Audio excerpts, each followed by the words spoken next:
Its specific objective is to improve governance and promote the adoption of best practices for sustainable use of marine and coastal resources in the ecoregion. The project is designed to address major challenges in the management and conservation of the marine and coastal living in the ecoregion, the fight against poverty, and the pursuit for food security. Lamin Juara, the Deputy Permanent Secretary, Ministry of Forestry and Environment, stated those challenges.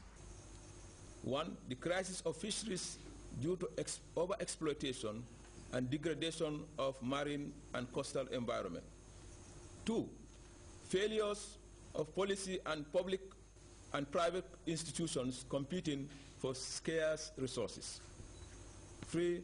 Lack of coherence between the different sectors of the economies, sometimes negatively impacting on food security initiatives and poverty reduction. And 4, the weak capacity of civil society, including the impact of actions still far below its potential. For PS Jawara, the objective of the project emphasized the importance of ecosystem for the well-being of man, and more so, the goods and services they provide are vital for both the economic and social development of any nation. Louis Mendy, Grts. Senior members of the Gambia Police Force have continued their outreach programs in local communities aimed at amplifying the idea of community policing. The latest round of the civilian police partnership took the police to abreast to the Bakota area. We have details of that story in this report. The achievement registered in community policing in the Kanifing municipality in the reduction of crime rate is the reason officials frequently preside over forums of this nature to revisit and restructure some of the necessary changes that suit the objective of community policing. The forum also aims to strengthen the relationship between the police and the community, and according to the Alcala of Bakota Meta Jassi, the caliber of participants at the forum, who are mainly community leaders, are expected to share with others who are not opportune to be a part of the forum.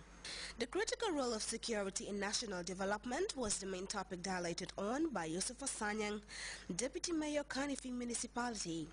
The KMC Deputy Mayor calls for increased public police partnerships in order to guard against threats of insecurity in society. For ASP Fode Bajo, Senior Officer Bakota Police Station, he commended the public for its contribution, which he attributed to the increased collaboration between the police and local communities. Superintendent Kati Harding told the gathering cases such as rape, homicide and other serious crimes have no place in our societies. She also called for landlords to be vigilant and guard against letting out their dwellings to bad elements. Community policing builds trust and unity between the police and local communities and also helps in promoting healthy collaborations between men and women in uniform and the people they aim to protect and safeguard their possessions. Cadet ASP David Kujabi, Police Public Relations Officer, urged participants to implement ideas that emerged during the lengthy discussions. For GRTS News, I am Aja Amisise. Well, you can monitor GRTS Radio live on our website, which is at www.grts.gm. We're going to take a very short break now. The news continues in just a moment.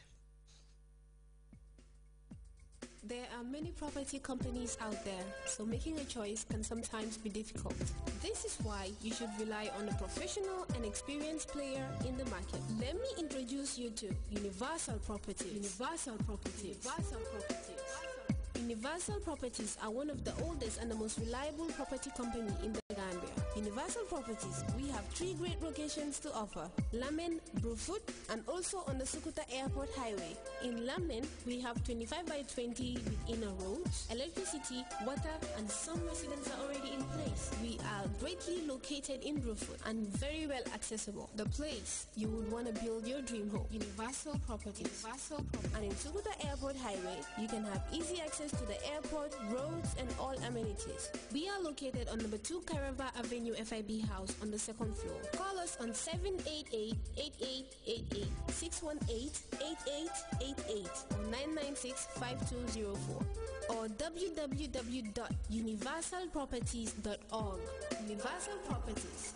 In God we trust. In God we trust.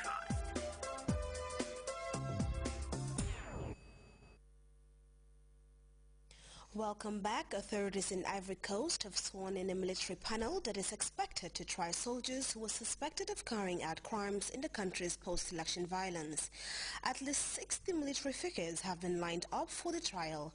Among them is General Dogbo Blair, former head of Laurent Gbagbo's feared Republican Guard unit. We have details of that story in this report. The courtroom in Abidjan was full of military officials and journalists. The press was asked to attend the swearing-in ceremony of 6 generals and a magistrate.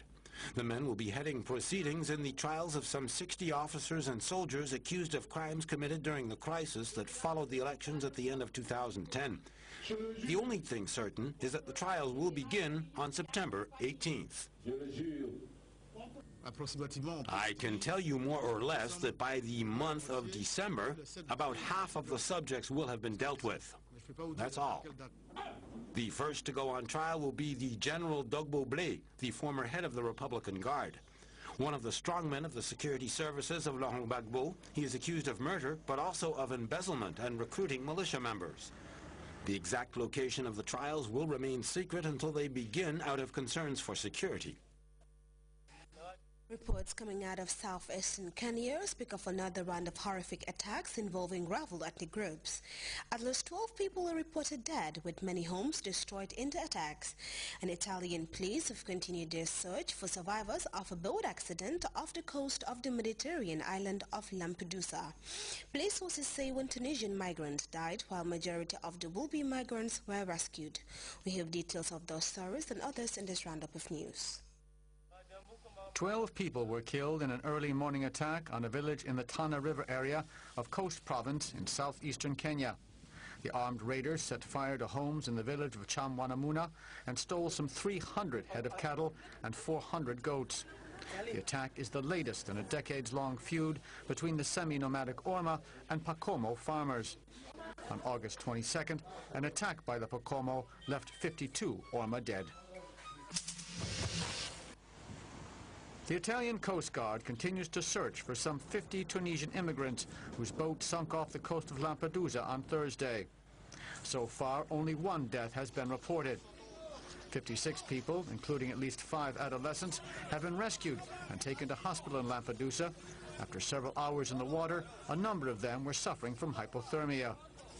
When the accident occurred, one of the passengers used his cell phone to alert Italian authorities.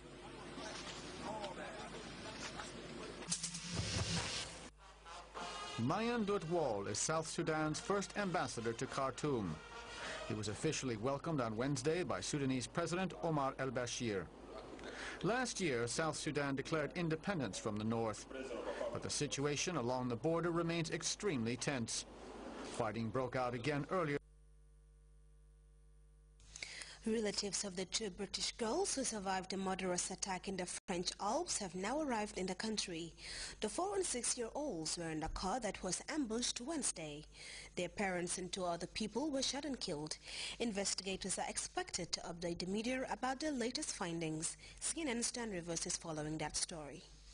We got more details from the French prosecutor Eric Mayo about this terrible shooting in France. Confirmation that the victims did indeed live in the house behind me. Saadi Al-Hili, an Iraqi naturalized Briton, with his wife Iqbal, both killed, shot in the head in their car in France. Another older woman was found in the car. She has not yet been identified, but it's been widely reported she may be the mother-in-law of Mr. Saadi Al-Hili, and the 2 girls, Zaina, aged just 4, who was found in the back of the car after some 8 hours, and Zainab, aged 7.